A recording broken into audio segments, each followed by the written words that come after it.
Olá, gente querida. Nos últimos dias Deus falou comigo para que eu pudesse entregar a vocês um conteúdo precioso. Eu estou me referindo aqui a alguns cursos que eu lancei na internet de maneira paga. Eu vou liberar para vocês diariamente trechos dessas aulas de maneira gratuita para que você e sua família possam ser abençoados. Deus abençoe. O que significa igreja? A definição de igreja, a importância do estudo da eclesiologia ou estudo da igreja. A palavra igreja vem de uma palavra grega no Novo Testamento, que foi escrito no grego koiné, o grego comum da era de Cristo, do primeiro século. E a palavra eclesia ela é formada por dois vocábulos. O prefixo ek, que significa de dentro para fora, e kalel, que significa chamar. Então, eclesia, na verdade, significa chamados para fora. Isso mostra já o chamado da igreja de não ficar voltada para si mesmo, mas ir em direção ao mundo, para transformar e levar o evangelho do reino. O Novo Testamento revela também um desenvolvimento da palavra eclesia, que, de uma maneira bem simples, pode ser traduzida por assembleia, um ajuntamento de pessoas que tem um objetivo de expansão. Mas, para muita gente, quando se falava igreja, nem sempre as pessoas lembravam desta etimologia de chamados para fora. É simplesmente uma assembleia. E, se a gente for levar ainda mais, de maneira mais prática, significa o povo de Deus, tá? A palavra eclesia, ou igreja, aparece 114 vezes no Novo Testamento. O interessante é que essa palavra aparece tanto na primeira vez quanto na última vez citadas pelo próprio Senhor Jesus. E muitas vezes ele fala da minha igreja. Então, para aqueles que não gostam da igreja, ou acham que a igreja é defeituosa, lembrem-se, a igreja é de Jesus. Em segundo lugar, eu quero falar sobre a importância da igreja. A importância da igreja apresentada nas Escrituras é extraordinária. Nós devemos enfatizá-la por conta dos enormes ataques que ela tem sofrido, até mesmo por parte de alguns cristãos. Tem muitos cristãos, ou pelo menos nominais, eu não sei se são de fato convertidos, que dizem, não, eu não gosto de igreja, eu sou cristão, mas eu não gosto de igreja, porque igreja é um lugar de homens, todo mundo falho, pecadores, eu posso adorar a Deus onde eu estiver. Isso é um ledo engano, tá? Eu quero que você saiba que a igreja foi comprada pelo sangue de Jesus. Em terceiro lugar, eu acho importantíssimo você estudar a eclesiologia.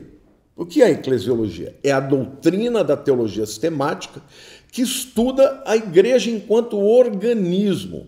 Organismo fala da vida da igreja, mas também enquanto organização, a sua estrutura, como se relacionam todas as posições dentro da igreja.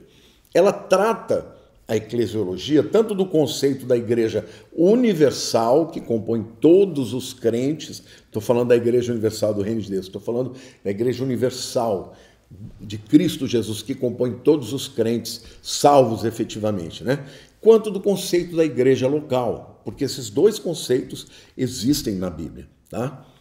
Então, tópicos como, por exemplo, batismo, se é por aspersão, por imersão, como comunhão, ética, que é algo tão importante hoje, porque tem muitas igrejas que não têm mais ética nenhuma, Liturgia, disciplina da igreja e tudo que tem a ver com o funcionamento da igreja fazem parte do estudo da eclesiologia. Então, a eclesiologia ela vai distinguir também aquilo que é essencial daquilo que não é essencial, entre o que é bíblico e o que é tradição, entre o que é evangelical e o que é denominacional. Eu vou explicar para vocês. Por exemplo, algumas pessoas acham que os dons existem para hoje, dentre as quais eu me incluo. Outras acham que era só para o período apostólico.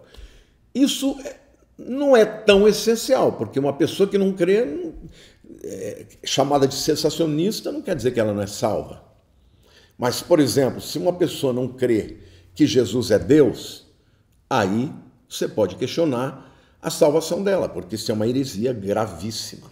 Em quarto lugar, eu quero dizer para vocês que existem ataques do diabo extraordinários nos nossos dias contra as instituições criadas por Deus. Satanás ataca com todas as suas forças as instituições criadas por Deus e graciosamente dadas aos homens. Tá? Nós vivemos num mundo institucional, tem muitas instituições humanas, mas tem algumas instituições que são divinas. E Satanás ataca com tudo estas instituições criadas por Deus e, portanto, divinas, que são casamento, governo humano, a nação de Israel e a Igreja de Cristo.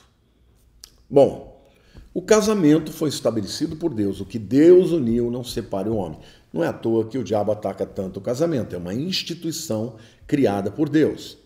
O governo humano, Deus falou para Adão: crescei, multiplicai-vos, enchei a terra, dominai sobre ela.